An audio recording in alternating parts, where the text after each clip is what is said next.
on the door panel, you want to make sure that you lift the panel straight up after you get all the screws out. I don't know why that's zoomed in, but you want to pull up straight. So lift from here and pull up straight, and the panel will come off. These do not have clips on the back. They have sliding levers on the back of the panel that lock it in place when it's dropped down into the door. So you want to lift it up and pull out. There's a screw here. There are clips that hold a cover on here. This cover right here. Okay, and then clips that hold the cover here, 2 clips. And then there are 2 screws right here, 1 and 2, and then 2 screws at the bottom, 1, 2. The screws at the bottom are 8mm. The 2 here are Torx, and the one over here is a Phillips. Why they are all different is beyond me, but there we go. Okay, now that we have the door panel removed, we're gonna go ahead and remove this film here. I usually use a razor blade on the material here, but this is fairly easy to peel. So we're gonna try to peel it without tearing it all the way around so we can get in the door here. Yeah, that's loud and obnoxious. Okay, we'll peel that back. We should be able to get to the solenoid for the door lock fairly easily, and we'll go ahead and do that next. We're gonna go ahead and remove that whole piece there so we can replace the solenoid. And what we're looking at is kind of blurry at the moment, but we got to take this rod. See that rod? So this rod has to come out with it. Okay, there's another rod for the door lock, which is right there from the key. So we're going to go ahead and take that green clip and pop it open so we can take that rod off. Okay, and then we're going to come over here. We're going to take the outside of the door here where the latch is. We're going to take these 3 Torx bits out here, and we'll go from there.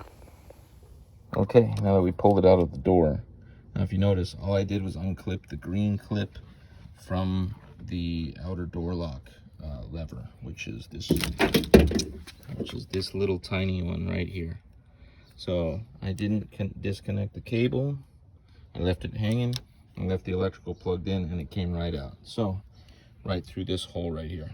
Now we're going to unplug it, and we're going to unclip the solenoid from here, and then we're going to put it back in place, and we should be good to go to put it back in. Okay, we had to pull the door jar switch out, which was this little switch that was right here, this one right here. So this, if you look at it, it goes in and it twists. So you just twist to unclip it. It's a little tough, but it'll come out. Just don't use the plastic piece to twist it. Use a wrench. Okay, then right here is the clip that holds the actuator in place. So what we're gonna do is use a little screwdriver, pull it up, and then it'll slide right off. And we match it.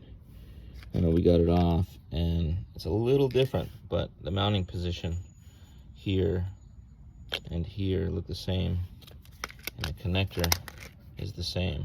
So it should work, because this is an aftermarket product, but it should work. So we're gonna go ahead and slide it on just like we took it off. Just like that. We make sure that that pin lines up with a hole here on the clear, that white plastic.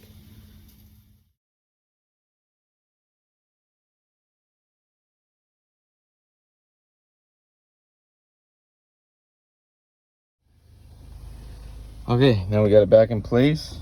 Okay, we hooked up the green clip, the best adjustment we could, and we put the 3 bolts back in for the latch right there.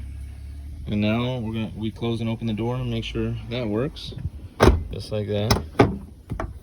And then we're going to check the door locks, just a moment here to make sure that they work up, lock and unlock, because that's what we were trying to fix.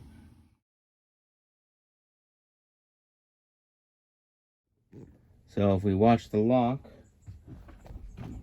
while we press the button right there, we should get lock and unlock. So we get lock, unlock, lock, unlock. And so the actuator works and it is fixed, so we'll put the door panel back on.